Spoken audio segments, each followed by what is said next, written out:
Hi there, hello guys. We're so happy to have you here in the room and also in Zoom. This is the second session for today's International Professional Week by BINUS Business School. Let me introduce myself. I'm Graciela Andini. I'm the subject content coordinator and also the lecturer for Fashion Design Department.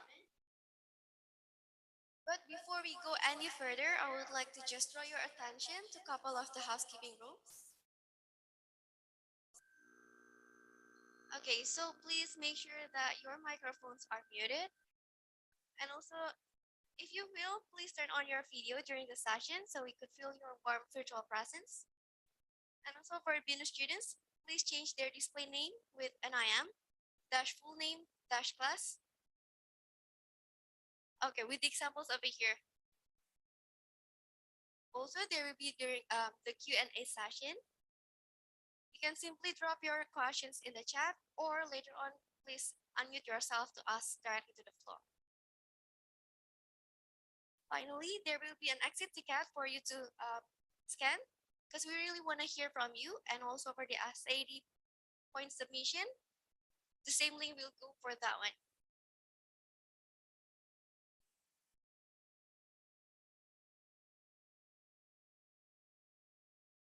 Okay, now let's jump into the core agenda. I have here with me Mr. Toton Januar. Hello. Could you please give a round of applause for him? Hello, everyone. Together with his business partner, the brand Toton is a contemporary fashion, contemporary womenswear brand that has long rooted in heritage and also culture. The brand aspires to highlight on exotic twist, art artistry, and wearability while striving for sustainability. Can I read a couple of your achievements here? Of course. So he won the 2016 International Woolmark Asia Award and also participated in the Fashion Open Studio X Cup 26 in 2021 in partnership with the British Council in response to the UN Climate Change Conference theme, which I believe you're going to talk about this, right? Yes. Right. And then for this year, he's taking part as designer in residence for the International Fashion Conference in Arnhem, Netherlands, which will be in the later this month and also next Yes, month. it's in the beginning of July, actually. Okay. So without further ado, are you guys ready for Mr. Toton Januar? Shall we start this? Hello, everyone.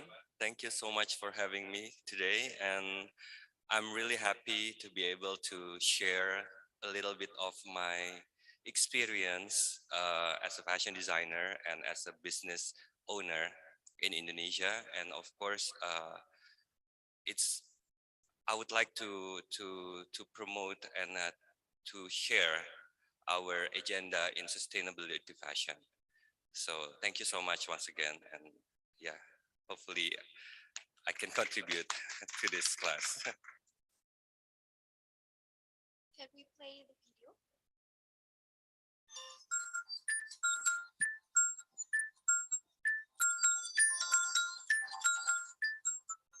Jadi enggak aku mau berbahasa puitis tapi kok jadi malu sendiri.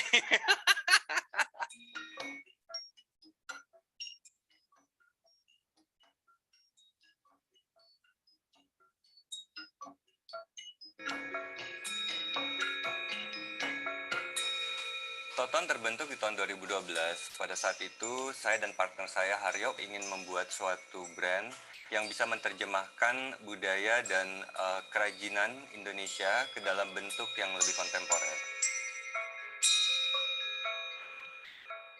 DNA brand Toton sendiri sebenarnya adalah Indonesia.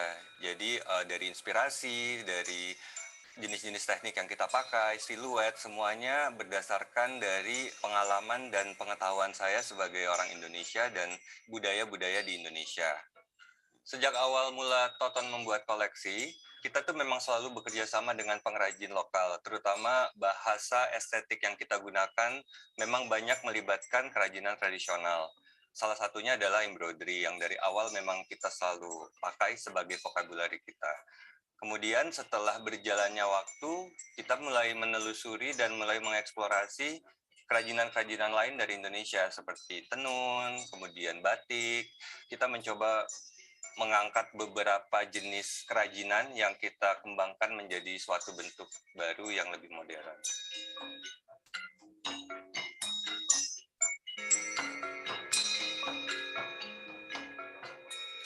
Sebenarnya kalau dengar kata-kata sustainability itu dari dulu aku amat sangat intimidated ya, kayak untuk menjadi sustainable tuh harus memenuhi berbagai syarat gitu. Tapi setelah berjalannya waktu dan setelah mencari tahu informasi dan segala macam, sebenarnya apa yang kita kerjakan selama ini, terutama orang Indonesia sih, orang Indonesia itu amat sangat sustainable. Seperti misalkan kita cenderung untuk tidak membuang barang yang kita sudah nggak pakai, tapi kita pakai untuk kegunaan yang lain misalkan.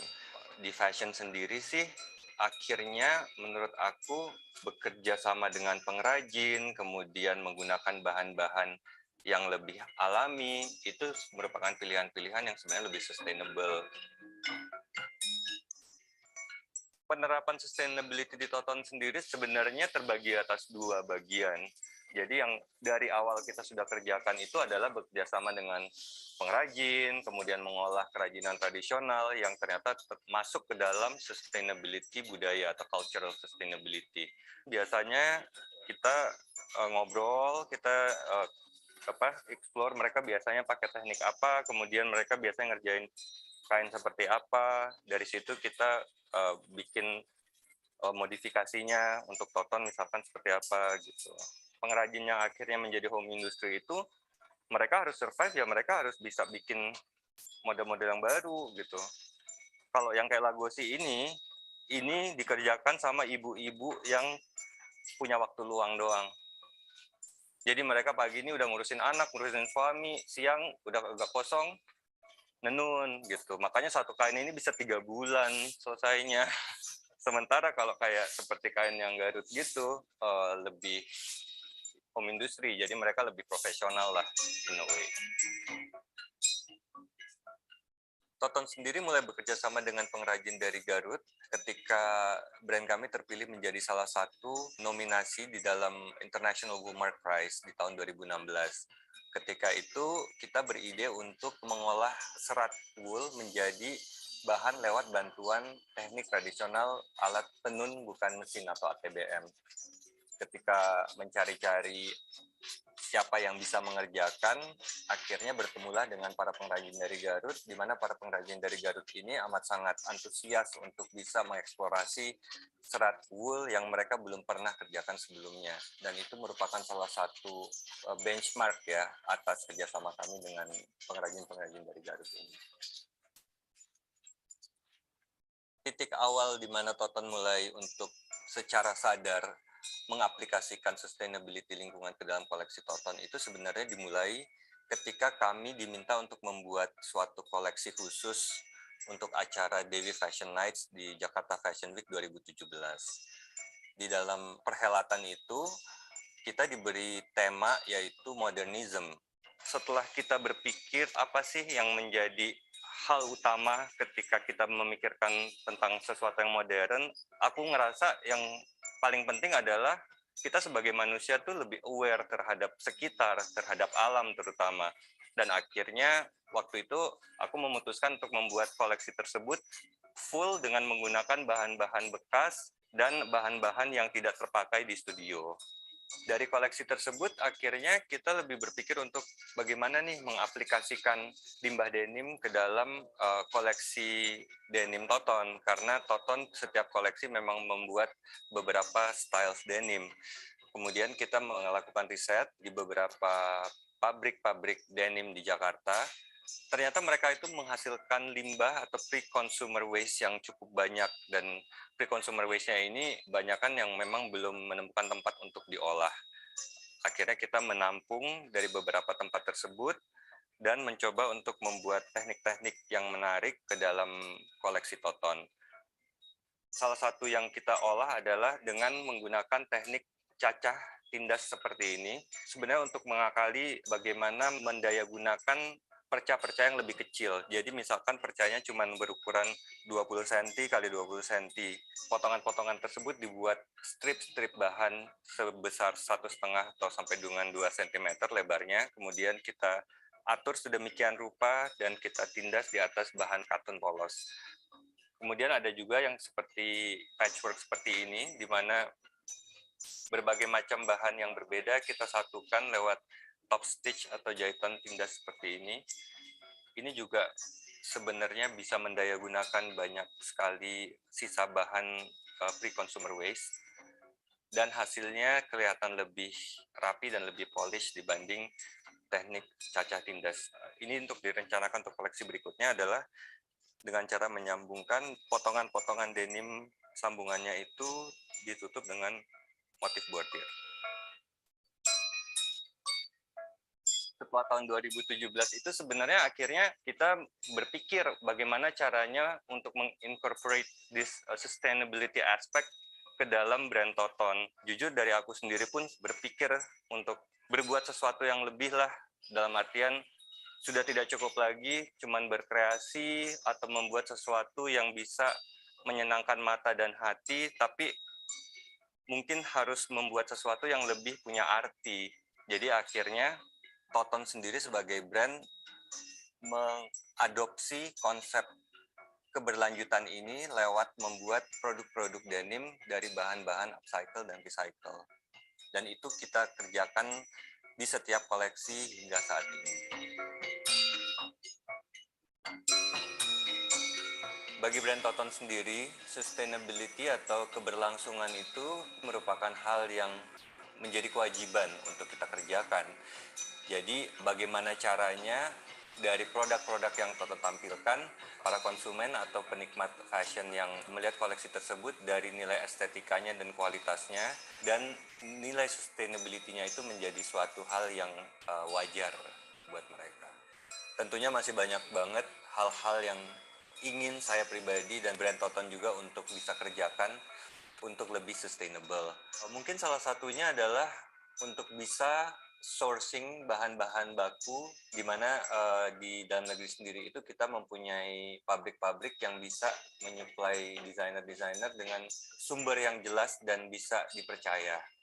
Selain itu, dari segi cultural sustainability, sebenarnya sudah menjadi satu cita-cita bagi brand Toton untuk bisa traveling keliling Indonesia dan bisa bertemu dengan pengrajin-pengrajin tradisional di tempat-tempat terpencil yang mungkin crafts-nya itu belum diolah atau even belum dikenal oleh orang banyak. Dan kita bisa mencoba untuk eksplorasi itu, bekerja sama dengan mereka, dan kemudian bisa mengembangkan dan melestarikan kebudayaan dan kerajinan tersebut. Aku rasa sih itu menjadi suatu harapan yang sangat besar bagi brand Toton untuk masa depan. Buat aku sustainability itu akhirnya menjadi sesuatu yang personal juga sih, dalam artian kita hidup di dunia ini kan cuma sekali ya, dan apa yang kita tinggalkan, apa yang kita lakukan akan menjadi warisan untuk generasi berikutnya. Bila kita tidak bisa melihara lingkungan atau tidak bisa melestarikan kebudayaan atau nilai-nilai yang kita punya selama ini, akan menjadi sangat menyedihkan buat generasi-generasi berikutnya untuk menyaksikan kepunahan dari hal-hal tersebut.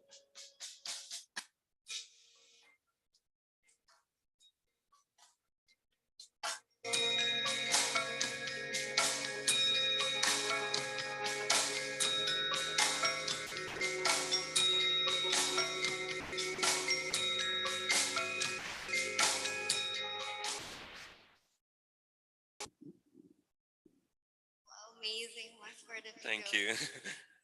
So this is basically like the one that you participated for the British Council, isn't it? Yes, so Fashion Open Studio basically a program that invites certain designers from all over the world to share their work and basically to open their studio for people to see.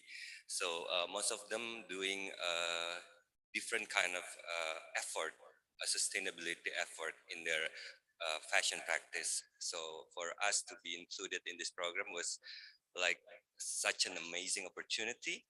because we actually had to like not compete, but we have to make a to propose our brand. So from Indonesia, it was like I think 3 brands was nominated for this program, and Toton was chosen as one of participants. Wow. And then another amazing thing is that you can still hold high your brand character despite your striving for the sustainability. I think it it doesn't have to go the opposite way. In a way, it can be like going hand in hand in the sense that for me personally, sustainability is the way to go, not only in fashion but in everything we do in life. So because I mean we only have one planet, and the planet is very very old, and we as human beings, we've done a lot of damage to the planet, not only through fashion, of course, through everything that we do, like throwing garbage, and not being responsible for it, producing things, overproducing things, uh, whether it's food, it's garments, it's everything.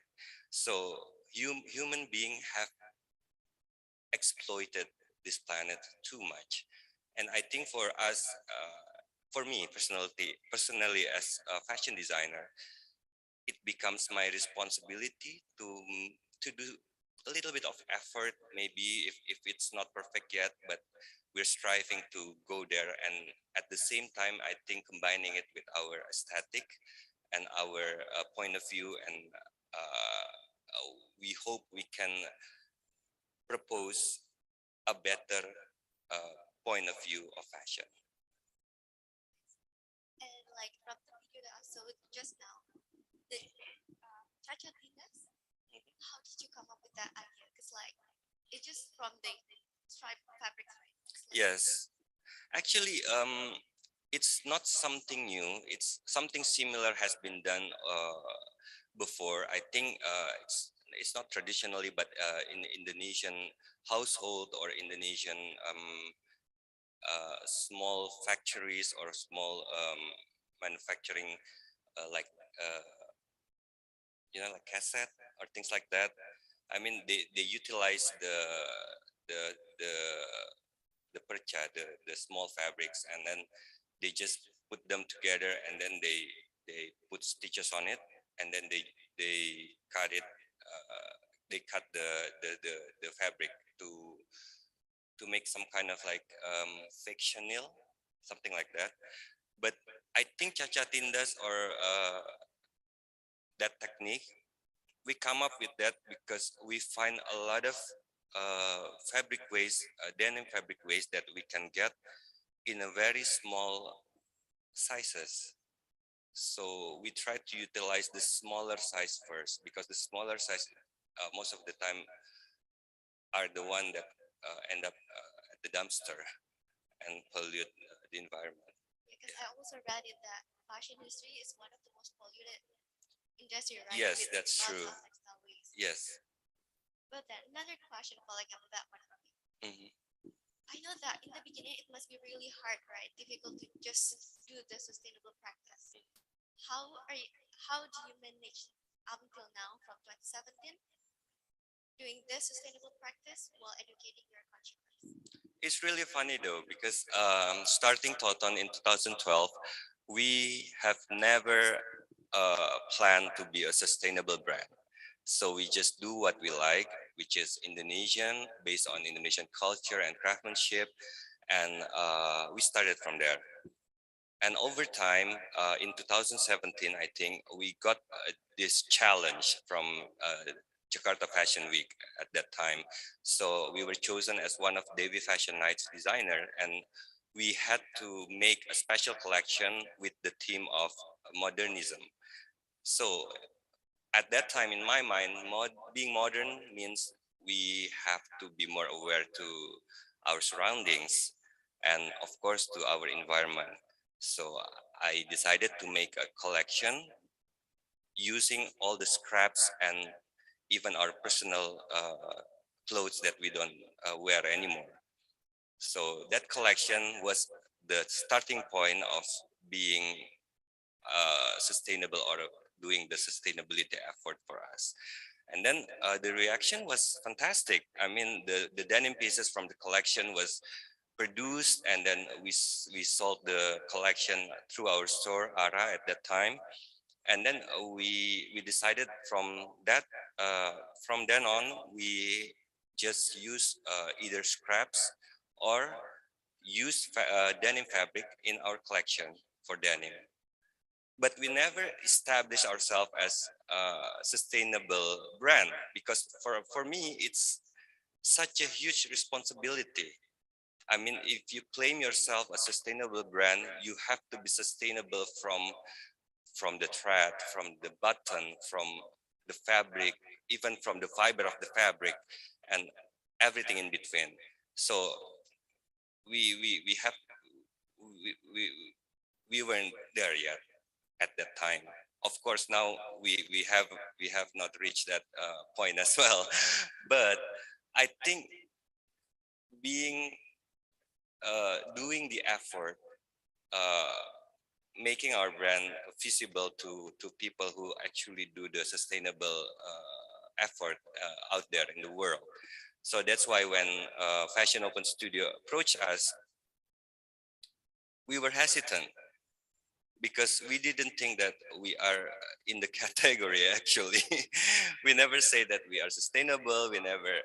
We only put like some writings in our garment informing that it is made from scrap materials, and it's part of our effort to be kinder to the environment, but we never said that it is a sustainable brand. Having said that, we were chosen, and then we were given like workshop online with the expert of sustainability, and we found out that a lot of things that we've done in our practice are included in sustainability effort. For instance, working with craftsmanship, working with local craftsmen, working with traditional technique. It is sustainability in a way that we preserve the culture. So it's cultural sustainability.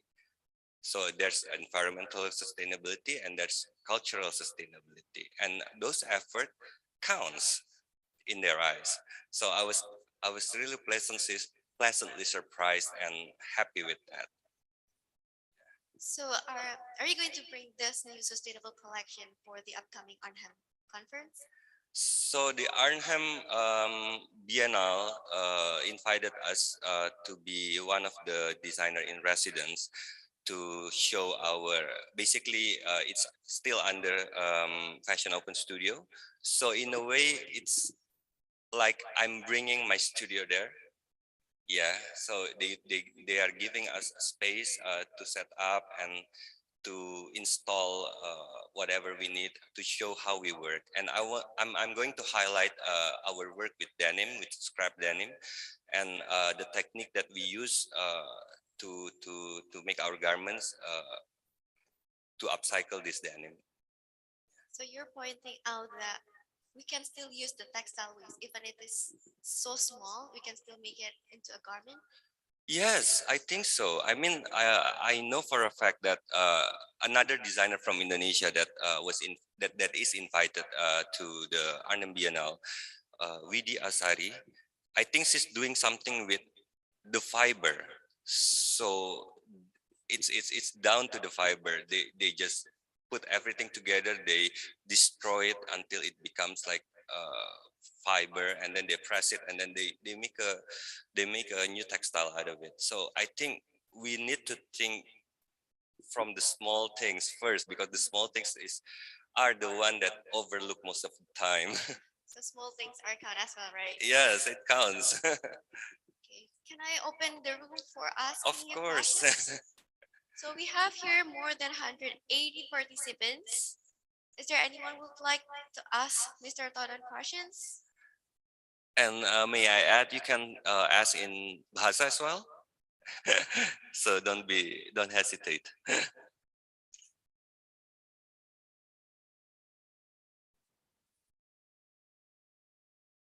Ayo, ada yang mau tanya?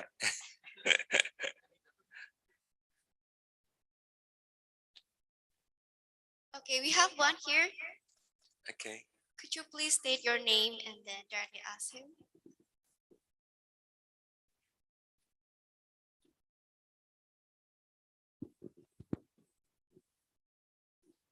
Yes. Hi, Mas Toton. First of all, I really like your collection. Thank you. And my question is, biasanya dapat inspirasi dari mana sih buat ngerjain koleksi? Thank you. Thank you. This is a really deep question. For me, inspiration is everything, actually. So, kalau inspirasinya nggak ada, itu benar-benar mampet. Tapi inspirasi for me, inspiration, it can come from anything. And most of the time, my inspiration comes from the street of Jakarta or the street of places that I visit.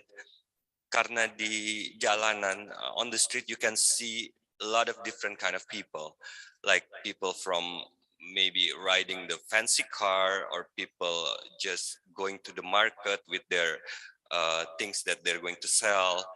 Jadi, I think people mostly are my inspirations because people represents like the tradition, the culture, the state of mind of the society. So most of the time, people becomes my inspiration. But yeah, so I find inspiration from a lot of things. Are you taking the stories from them, or how did you implement it into your collection? Sometimes I start conversation with them, like maybe like I met this lady in the market and she's wearing this interesting outfit. Maybe it's not intentionally because that's all she has that day that she can wear, but sometimes the combination is really interesting. So I would ask like, where did you get this, or where are you from? Is this traditionally from your area or something like that? So I think, yeah, communicating with a lot of different people also can give you a lot of insights and can give you a lot of inspirations. Nice one. It's so inspiring that you really come into your people and then get to know them to get the inspiration for your upcoming collection. Don't we all should do that? Well, I don't think everyone do it. Okay. It's like normally we could also get the inspiration from like architecture, right? Yes. But here I understand that you're pointing out a lot on people. Really Yes. get to know them and just like adding stories. I think it's partly because I'm a very emotional person. Maybe kids nowadays call it baper. Jadi aku gampang baper gitu. Jadi I took inspiration from almost anything that touched my heart. I remember I had this collection based on an old novel called Belenggu. So it's an old literature, Indonesian literature, and I turned it into a collection because I was really touched by the meaning of the literature. So I think you can find inspiration from anywhere as long as you can connect with the inspiration itself. I would like to ask follow-up questions. Yeah, sure. After you're talking to the people, you're taking their stories, then how do you add the sustainability there? Sustainability mostly is the practice. So when you're thinking of sustainability, you're thinking about how to make product without using too much resources, wasting too much resources as well, and how to make the most out of what you have. For me, that's like the fundamental of my operation. So let's say I I had a conversation with a person, and then he or she inspires me, and then I'm going to make a collection out of it. I'm going to think about the fabric, and then the technique that I'm going to use, and then all of the process until it becomes a collection or a product. How it's going to be produced, if it's going to be produced and sell in stores, because sometimes we make a sample and it's quite difficult to make the sample, but we're not thinking when it's going to be produced, is it going to be easier or not? Are we going to find better way when we produce things? So that's like one of the most important things, one of the most important aspect when designing a collection as well. Wow, nice one. You're doing something better. You're thinking about something better for the upcoming ones, right? I hope so. Okay, is there any other questions? Ayo, tanya-tanya. Yeah. Yes, we have another one here. Hi, sir. So my question is, from the video, you said that some of Sorry, we couldn't really Oh. hear. from the video, you said you ever use a fabric made from a housewife, housewife, the one who made the fabric, right? So how do you maintain the production and the quality since it took a very long time and the fabric might be very limited, right? Thank you. Yeah, I remember that one. Thank you for your question. Actually, for that particular fabric, we didn't manage to go into too much production because at that time, as you said, and as I stated in this in the video, the Lagosi fabric that we used for that particular collection was made by housewives that lives in the village. So they only make they only weave when they have time after they are taking care of their kids and their husbands, and they cannot do it every day. So maybe sometimes just twice, three times a week, and then it takes like roughly around 3 months to produce one piece of cloth, like one piece of sarong. So, and with the fast pace of in the industry, I think it's kind of impossible to produce at that time. But now, to come to think of it, we don't have to succumb, or we don't have to follow the calendar anymore. I mean, the fashion industry becomes more and more democratic and more diverse. For example, my brand itself, Toton, we decided to produce less collection per year. We used to do like twice a year according to international calendar, spring, summer, and fall, winter. But now we're going to have like only one collection per year, and just small collections in between, a very limited and special collection. And I think that with that kind of practice, we can actually work with artisans who don't produce all year long. So we can work with them without exploiting them, because I think the keyword for sustainable practice is to not exploit, because exploitation is like the source of like every disaster in this world, in my opinion. Yeah. So it's like you're producing one collection a year, and then because like you're thinking about the artisan, you're trying to put more heritage and culture into this brand Toton. Yes, and with that in mind, also we would like to be more mindful with what we produce. So we don't only produce things because we want to, but we produce things because we think it is, I wouldn't say important, but I think it can be benefit a lot of people. So it's not only for our ego to make collection, to just show our creativity, but we also have to be mindful about what people need and how we're going to produce things we produce. And somehow it also allows you to think more, right? Like Yes, creative side wise. yes, I think it's also give us time to breathe in terms of creativity. That's true. Right. Is there any other questions? Yes, we have one.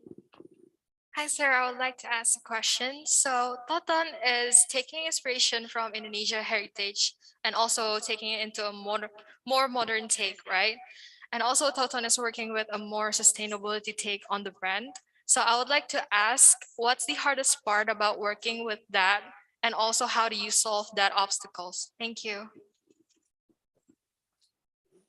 I think one of the most difficult thing we have to do is to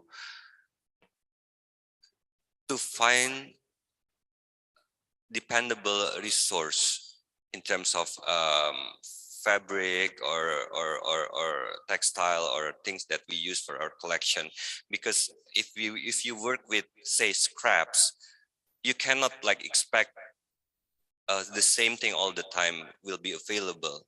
I mean, with denim scraps, it's a funny story because one of our team was assigned to source the scrap at the factory, and I think the first time she went there, she met with this guy, and this guy said like, "Okay, I'll take you to the dumpster," and then he showed her the scraps mixing with like food and all the wet garbage, and then my team member was like, okay, how do I how do I get this out of the dumpster? But yeah, actually you just have to find the way around that. Like maybe you can talk to the factory people or make a connection with people who actually taking care of the garbage. So it's really doing the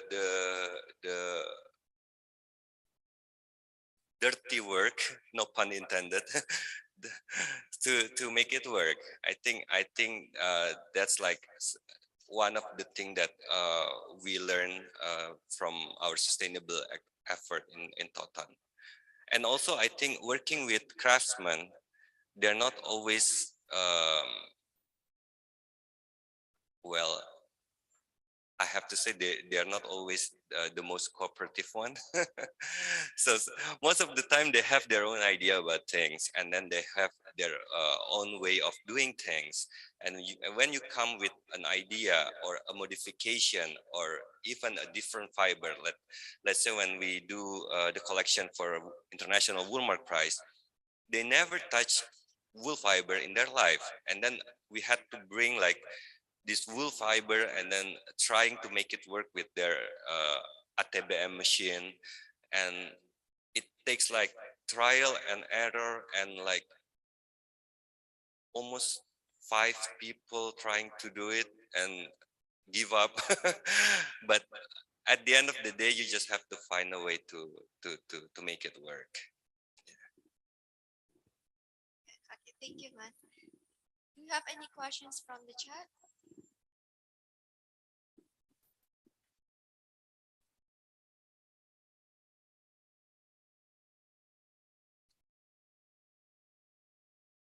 Okay, we have one more here in the room.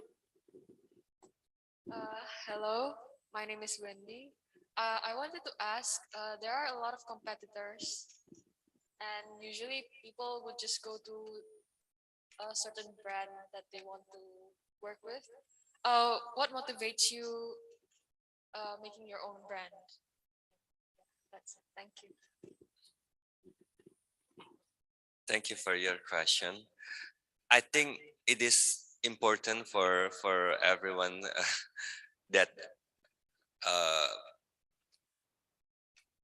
to become a fashion designer, you need to have vision. So I think that vision, that image in your head, or that that thing that you really believe in, that is something that ignite the fire in you to start your brand, to start working, to start making doing your work. But it also the thing that you're coming back to when you're tired, 5 years, 10 years of after you start. So for me, I think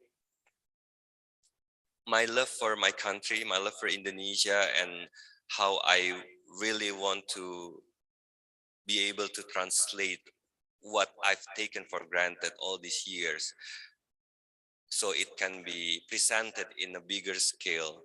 I think that's my dream. That's my vision. That's my fire in a way. So I think everyone who wants to be a fashion designer, they should have this fire inside them, that they always remember. Yeah, something like that. So I quoted your love for Indonesia has Pardon? been the center, right? Yeah. How do you implement the Indonesia into your embroideries or like into your detailing parts within your garment? Yeah. So our embroidery motifs most of the time based on Indonesian culture. So most of the time I took motifs from batik or motifs from tenun, traditional weaving, and I implemented with embroidery technique. And we're working with a lot of people from Tasikmalaya at the start. And yeah, I think we also do a lot of hand embroidery. So we're working a lot with artisans to do the embroidery. Excellent. I read it as well in one of your interviews that you mentioned about traveling around Indonesia to get the inspiration and also the idea for your collection. Well, actually, we used to do that in the beginning of our brand, but I would like to do that more maybe after this pandemic really over. We're going to do that again. But yeah, we used to do that. We went to Lagosi, we went to Sengkang. It's an area in South Sulawesi to source for the tenun. And then we went to Garut, and then yeah, we travel around to explore. And then talking about the business side, Mhm, you're taking the artisans, right, as mhm, your collaborators mhm. for your collection. How do you manage it? It's like it's so far away, right? Like you cannot Yeah, reach it directly yeah. within your reach. So how you grab them and then ask them to work for you? I think it's important to have a point person. So when you work with a group of artisans from a certain area, make sure that you have a point person there who can communicate what you want, what you need, or whatever it is to the artisans. So let's say with people with the artisans of Garut, we have a point person there. We have a company that actually employed the artisans. So I just have to talk to the head in a way about the project that we're working on, and then he's going to translate it to the artisans. He's going to communicate it better with the team at that particular area. Okay, but then for the design itself, like the Mhm, tender, for example, you mhm. tried giving your ideas, right, Of course. for that one. So it's not like you just ask them to make one for you, but rather you're giving them the ideas of how to make it. Yes, most of the time how I'm doing how I work with artisans is uh, I see what they can do first. I see what they're comfortable doing first. I mean, for me, I always think of myself as a guest. I'm not someone who came and just bossing things around.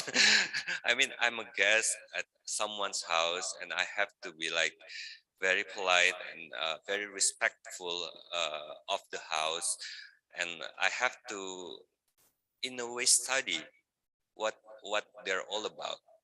For example, with the Tanun artisans, I have to study like how they work, not only from aesthetic side, but also from like economic side sometimes. Like, oh, they make how many rupiah per hour, and I have to put that into considerations when I give them projects. Like, if I give them like a very complicated project, and they are paid by the meters, they're going to be really they're going to lose a lot of money because they spend more time to do less meter, and then uh yeah, they're not going to make a lot of money less. They're obviously going to make less money in a month.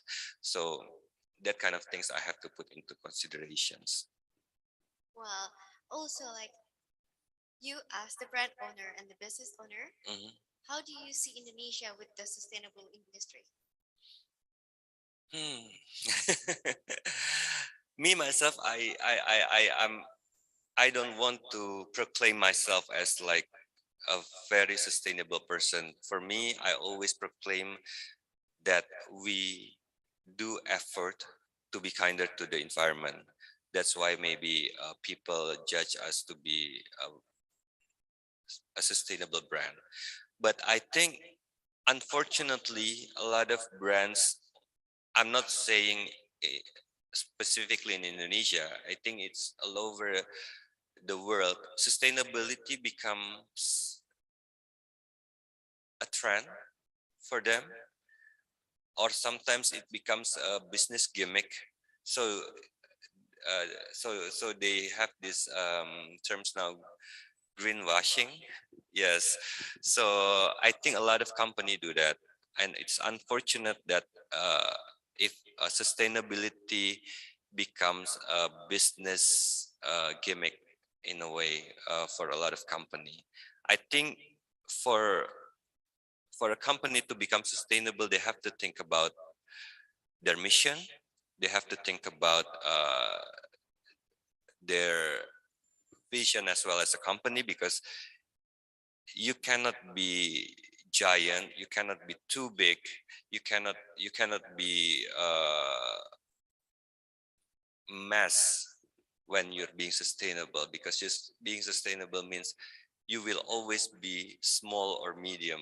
That's like the fact, because once you go bigger than that, you're going to exploit more. And then it becomes the greenwashing.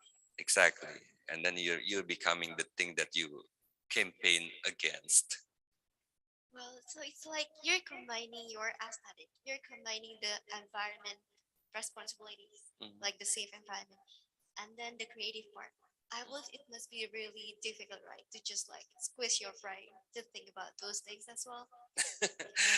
Actually, it becomes more natural over time. Like when you really believe in what you do, or at least you want to be better in a way, you keep reminding yourself that, okay, is this good? Is this true to our mission? Is this kinder to the environment? Is this the right thing to do with the craftsman, or with the cultural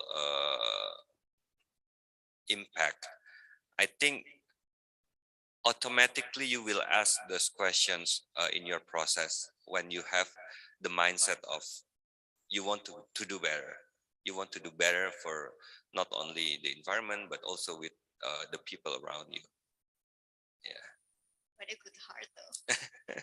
Do you have anything to share for us in terms of your next upcoming sustainable practice?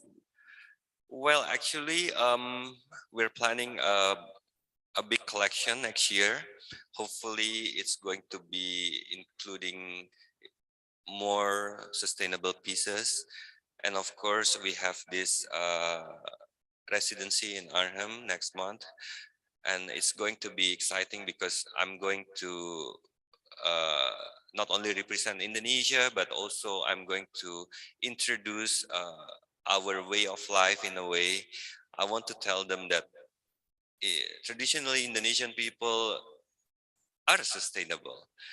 We are, I mean, if we go back to our grandma and great grandma and great grandpa, they oftenly do or practice sustainability without they're even aware of it. So I think that's really important to go back to our roots and try to relearn that. And of course, to introduce to people there our craftsmanship, that how the craftsmanship can be applied to to the environmental sustainability as well, like combining like embroidery with scrap denim, things like that. So yeah, I'm quite excited about all those things. Okay, can you give us a little sneak peek? Are you going to use the one that you mentioned in the video, combining the denim with the embroidery?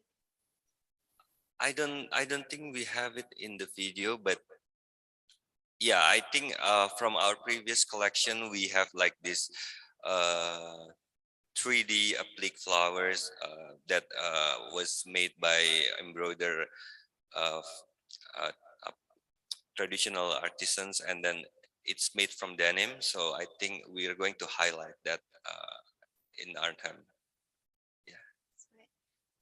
Can I invite more questions to the floor?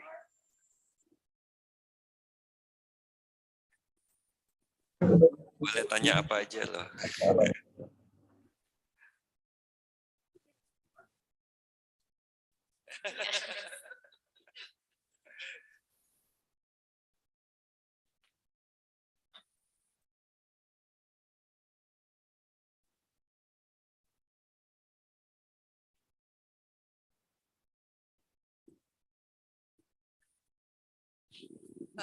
Thank you very much, Mas Toton, for the explanation for us. And my question is regard of the target that you are going to approach, basically, because I think right now you already done for the design and for the material for sustainable, but I think sometimes the market is not ready yet for absorbing those kind of designs. So how are you going to um, attract the market for this one? Thank you. Thank you, Bu Lily. I think it's a great question because at the beginning of our practice, we never proclaim ourselves as sustainable brand, as I said. And it's funny that Bu Lily mentioned that because with our denim pieces from 2017, we released the styles without telling the buyers or the consumer that it is a sustainable uh, piece of cloth. We treat it the same way as our regular collection. Like, okay, this is a denim jacket, this is denim pants, this is like denim coat maybe, and we sold it well because when you have a great design, when you have a great idea, you can translate it with any kind of materials. I do believe that. So why don't we implement that great idea, that great design into more sustainable textiles or more sustainable materials? I think that's a question that every designer here should ask themselves. Is the material made the clothes or the idea made the clothes? Because I think the idea is really important. And yeah, as I said, if you have a great idea, you can turn anything into something. So with my customers, I never approach them uh, with story first. Like I think it is like that from the beginning of Toton. Like when we started Toton, we started by launching our collection in Singapore in a trade show, and we never said that it is traditional Indonesian craftsmen. No, we were like, okay, this is Toton, this is from Indonesia. Everything here is made in Indonesia. We are inspired by Indonesia. That's it. And then let them see the collection, let them see the design, let them see the product, let them touch it, let them feel it, let them wear it, and then they will tell like, okay, I like this, and okay, I want to buy it. And then when they ask about the story, you can tell all about it, and then they will love it even more. I think that's our approach as thus far, and for us it worked. Nice one. So you show your creativity first, your design first, before telling them the real story behind it. Yes, of course, because people are very visual. Like when they say like a picture speaks 1,000 words, it is true. Like you see something that you like, you see something interesting, you attracted to it. That's it. And then when you find out the story and the story matches your vision or your imagination, or it tickles your fancy, you will like it even more. Yeah. But sometimes, like designer himself will think like, okay, I don't have any more ideas for this new collection. How do you solve that one while thinking about your customers? Looking back to my old work, that's what I do. Like revisiting old collection, revisiting old designs, and then trying to make a better version of it. I think with designers or creators, we are tend to be, what would you call it? Like it's almost like we have an obligation to make something new every time. and that's really not true. You're going to be burned out because of that. And a lot of case that thing happen with designers, with artists. So in my personal opinion, in my personal experience, I would go back and see my old work and remember what it feels when I create that, what inspires me to make that collection maybe, and then try to rework from that idea. But still thinking about the sustainable practice, right? Well, it's In out of terms of the question. Yeah. Yeah, can we have more questions here to the floor? Maybe people from online can ask questions or maybe just giving inputs or ideas.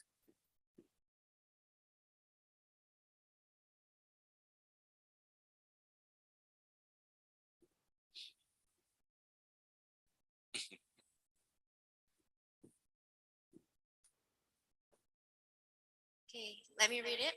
Good afternoon, Mr. Toton. My name is Oh, Vanessa, suaranya ketokno. and I have a question that I want to ask. When you are in the process of designing your collection, do you have any personal standards that you must meet? Thank you.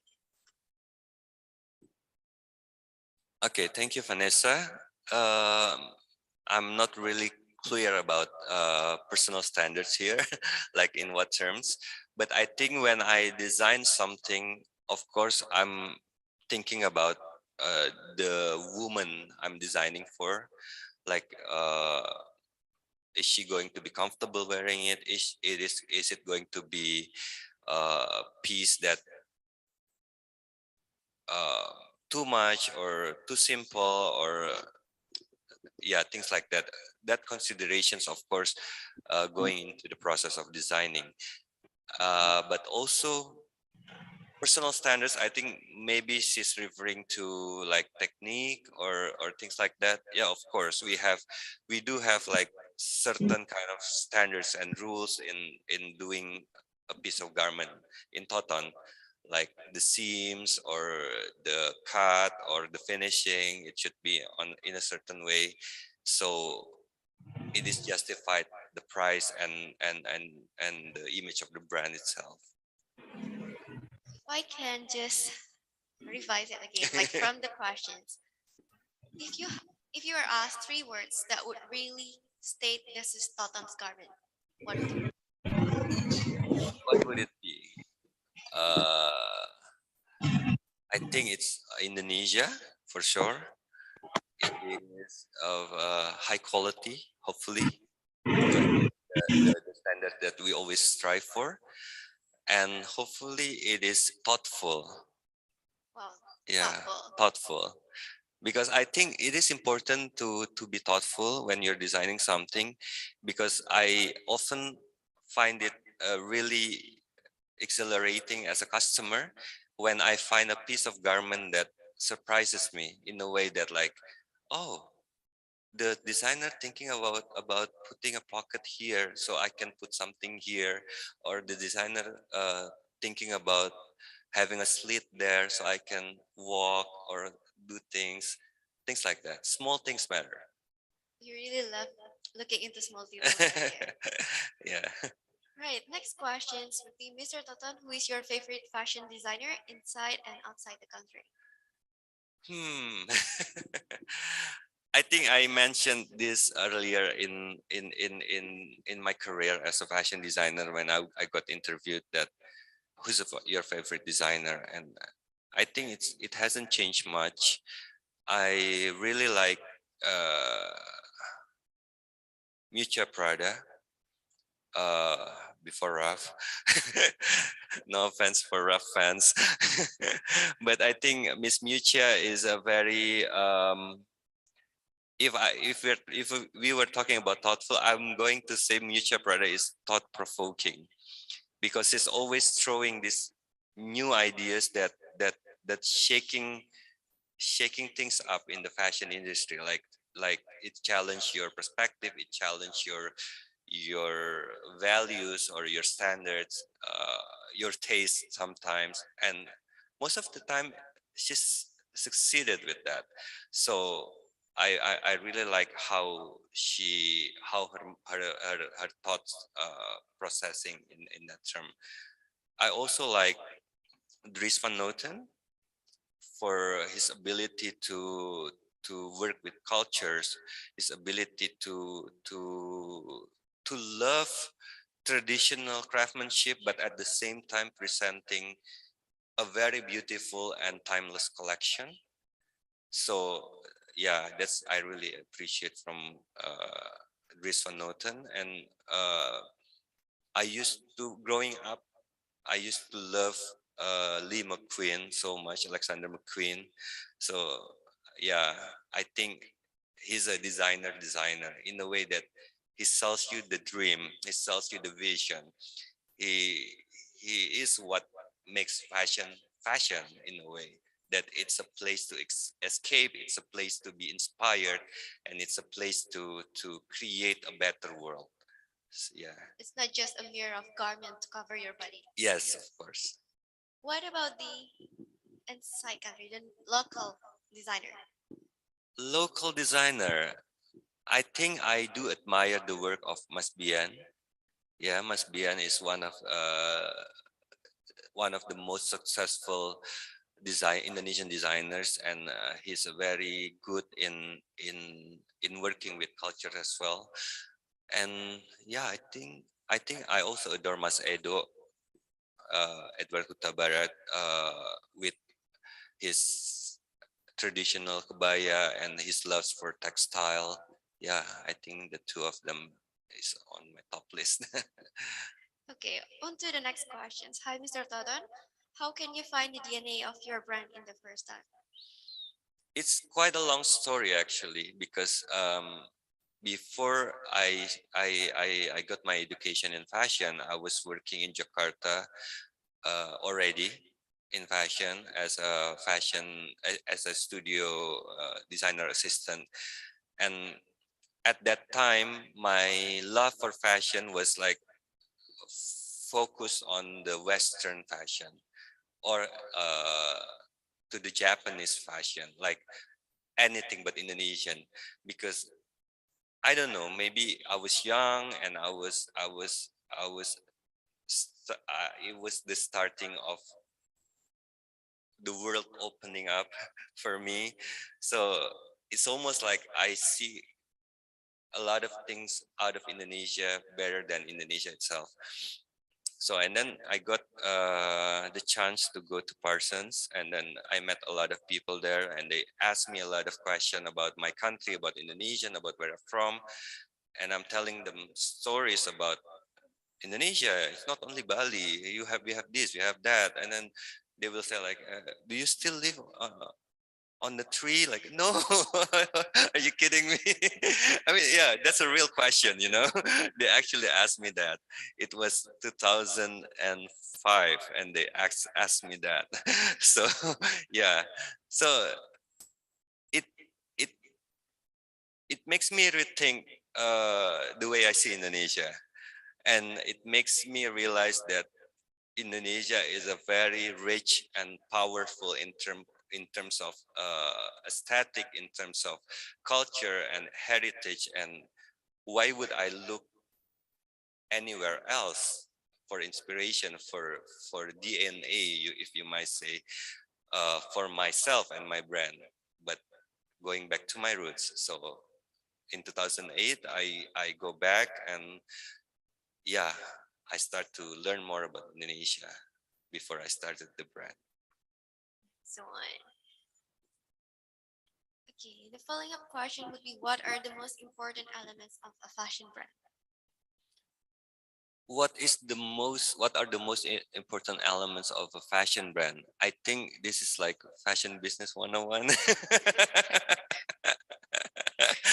Actually, funny story is when I went to Parsons the first time, so the class was, I think it was fashion design. So I wasn't really expecting the teacher is going to to give us that assignment. So the first time we went into the class, and then the teacher was like, "Okay, I want you all to go to Meatpacking District." Meatpacking District is an area in New York where all the cool brands opening up their boutiques at that time. So they have like Stella McCartney just opened the boutiques, Alexander McQueen, and so on and so forth. So you go there and then you find out their products, or what they sell the most, and this and that and this and that, and then you come back here. We were like, what? Are we going shopping or something? So we went there, we do the research and this and that. And then when we went back, she was my teacher, it was a she was like, okay, now you know your competitors. Now you know the map in a way that not only from the business point of view, but also from the aesthetic point of view. So you know this kind of brand sells what and at what price to what customers. And then when you want to start a brand, you have to picture yourself as part of that map, and you would know where you're going to be positioned. So I think that is one of the most important elements in a fashion brand, is to know your positioning. That's the To know first. your competitors. Yeah, by know your positioning, you will know your competitors, you will know your demographic market, you will know your product as well. And then with that, you will know how to sell it, you will know how to produce it. So yeah, I think it's like that. Okay, we have another one for the business 101.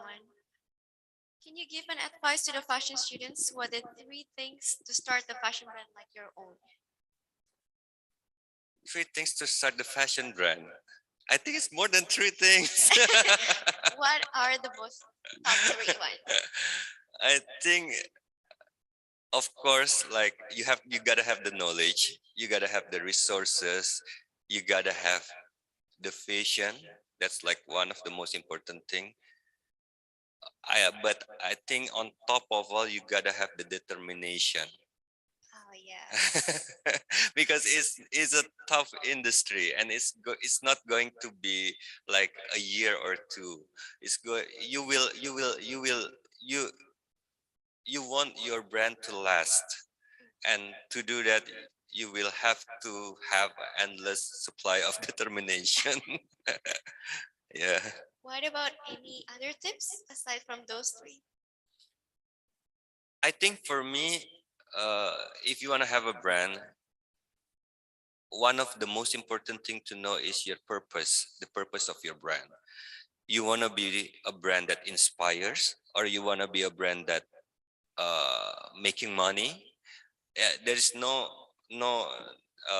there's nothing wrong with making money as long as you're making it in a sustainable way. And yeah, you gotta know your purpose, the purpose of your brand, and then with that it will be the your cult it will be the culture of your company, it will be the practice of your company. When you have a purpose in mind, you will do everything according to the purpose. Yeah, so I think it is important to know and to stick with it. Purpose and determination. Of course. Well, I think that marks the end of this session. Thank you so much, Ms. Toton, for the Thank you insightful so much for session. having me. I hope I contribute something You are. for everyone. Allow me to express our sincere gratitude to our speaker, Thank and I you. would like to ask Lily to present the token of Oh. appreciation. Thank you so much. It's like winning an award. Thank you. Can we Willie. take a photo? Yes, sure.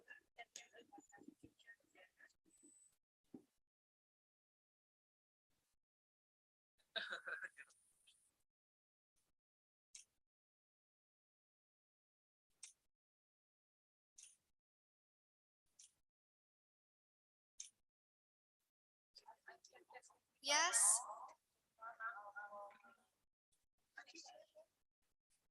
Yes, for those online, could you please turn on your camera so that we can screen capture all your faces.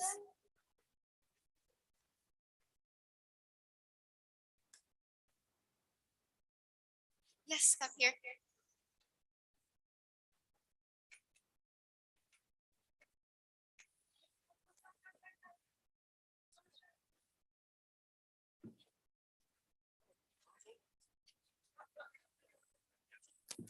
Okay, for online, are you ready? We have 10 pages.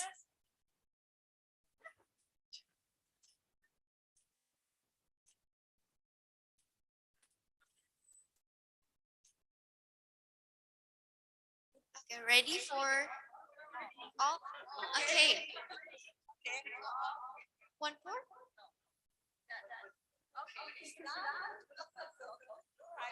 Okay, one more.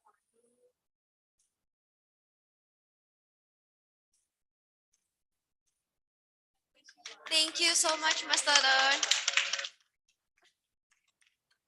It won't be the last.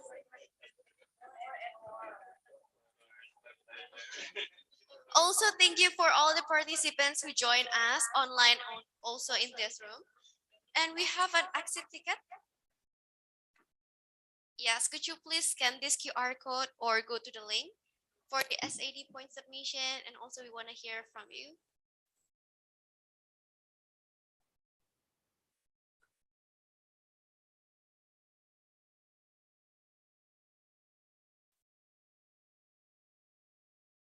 Just a bit of reminder that we still have the International Professional Week 2022 up to Friday. So please make sure you check in on the schedule because it will be different industries each day. Once again, thank you so much, Mas, for the insightful session, for your willingness to come to us here. So I wish you had a great time and also found this session useful. Thank you and see you next time.